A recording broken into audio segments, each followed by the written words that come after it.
gikan sa tao. So walay sa kabuhay sa tao, dili kita ang source na lang may soul, ng mga prophecy na makita sa Biblia, dili kita ang source na dili kita ang tao may soul. Wala na yung source kundi ang atong Diyos will may soul.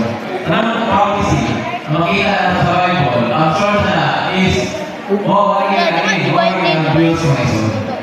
So, mga writers, mga nagsulit, mga prophecy, mga apostles, mga prophets ng Lord, kaya sila ng Lord, bigyan na sila sa Espiritu sa itong Diyos ng Lord.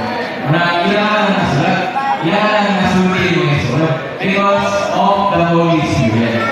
Pero hindi sila is one source.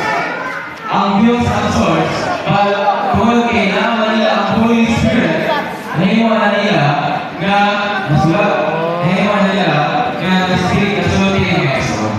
Lalay. Lalay. Hag. Dapat tilap. But the source is God my soul.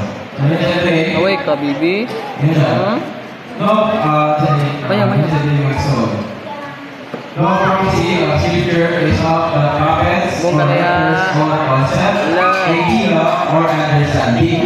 No prophecy comes from the source of man. No prophecy originates from any prophets or letters writing or personal thought. So, sama sa Ginoo ng Isuon that all prophecies is of God will ng Isuon.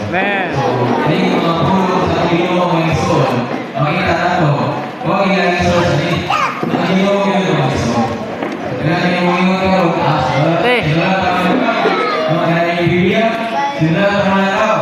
Ang lahat ng kabalo, ng Isuon na ang mga prophets, mga kaya, sila ang mga prophecies na atong nakaiusan nila doon, atong nakita ko, panyaya ka na ito, is